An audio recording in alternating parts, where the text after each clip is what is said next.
دوستو اللہ تبارک و تعالیٰ کا بہت بڑا احسان و کرم ہے کہ اللہ تبارک و تعالیٰ نے ہمیں دین کی دولت سے نوازا اور مزید کرم فرمایا کہ دین کی نسبت پر غور و فکر کرنے کی توفیق عطا فرمائی۔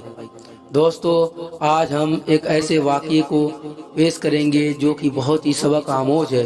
اس سے پہلے آپ ہمارے چینل دا گائیڈ کو سبسکرائب کر لیں۔ حضرت عبدالواحد بن زید رحمۃ اللہ علیہ جو مشائخ چشتیہ میں مشہور بزرگ ہیں، فرماتے ہیں کہ میں 3 رات تک مسلسل یہ دعا کرتا رہا کہ یا اللہ جنت میں جو میرا رفیق ہو اس سے مجھے دنیا میں ملاقات کرا دے۔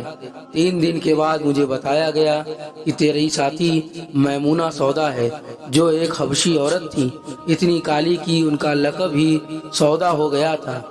میں نے پوچھا کہ وہ کہاں ملیں گی؟ بتایا گیا کہ کوفہ کے فلاں قبیلے میں ہیں۔ میں ان سے ملنے چل دیا۔ کوفہ پہنچ کر میں نے ان کا حال دریافت کیا۔ مجھے بتایا گیا کہ وہ بکریاں چرایا کرتی ہیں، فلاں جنگل میں ہیں۔ میں اس جنگل میں پہنچا، وہ ایک گدڑی اوڑے نماز پڑھ رہی تھی۔ ان کے قریب ہی بکریاں اور بھیڑیاں اکٹھے چر رہے تھے۔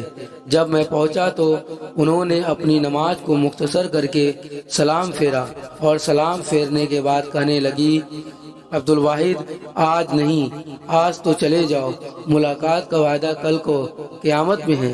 میں نے ان سے کہا اللہ تعالیٰ تم پر رحم فرمائے، تمہیں کس طرح معلوم ہوا کہ میں عبدالواحد ہوں؟ کہنے لگی تمہیں معلوم نہیں کہ روح ازل میں سب ایک لشکر کی طرح مجتمع تھی، جن کا وہاں آپس میں تعارف ہو گیا ان کا یہاں بھی تعارف ہو جاتا ہے۔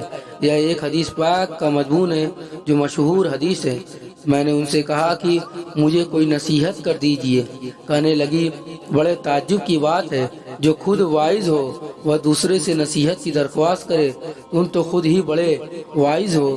اس کے بعد انہوں نے کہا مجھے بزرگوں سے یہ بات پہنچی ہے کہ جس بندے کو حق تعالیٰ شانہ دنیا کی کوئی نعمت مال دولت وغیرہ عطا فرمائے اور وہ شخص پھر بھی اس کی طلب میں لگا رہے اور حق تعالیٰ شانہ اس شخص سے اپنے ساتھ تنہائی کی محبت زائل کر دیتے ہیں، اپنے سے قرب کی بجائے اپنے سے بعد اس پر مسلط کر دیتے ہیں اور اپنے ساتھ انس کے بجائے اپنے وحشت اس پر سوار کر دیتے ہیں۔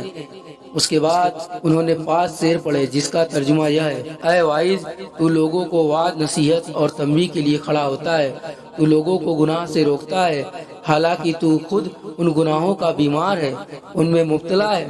اگر تو دوسروں کو نصیحت سے پہلے اپنی اصلاح کر لیتا، اپنے گناہ سے توبہ کر لیتا تو تیرے کہنے کا ان کے دلوں پر اثر پڑتا، لیکن جب تو ایسی حالت میں دوسروں کو منع کرتا ہے کہ تو خود ان میں مبتلا ہے تو تو اپنے اس منع کرنے میں خود شک میں ہے، اور جس کو خود کسی بات میں تردد ہو وہ دوسروں کو زور سے کیا کہہ سکتا ہے؟ میں نے پوچھا کہ تمہاری بکریاں بھیڑیاں کے ساتھ ہی چر رہی ہیں، بھیڑیاں ان کو کچھ کہتے نہیں؟ کہنے لگی کہ جا اپنا کام کر۔ میں اپنے سردار سے صلح کر لی، اس میں میری بکریوں اور بھیڑیوں میں بھی صلح کرا دی۔ یہ عجیب بات میں نے اپنے چچا جان مولانا محمد الیاس صاحب رحمۃ اللہ علیہ کے یہاں ہمیشہ دیکھی کہ ان کے مکان میں کئی بلیاں اور مرغیاں تمام دن مکان میں اکٹھا پھرتی رہتی تھی، نہ وہ مرغیاں بلیاں سے بھاگتی اور نہ وہ بلیاں مرغیوں کو کچھ کہتی۔ دوستو اگر سے یہ ویڈیو اچھی لگی ہو تو ہمیں سپورٹ کریں۔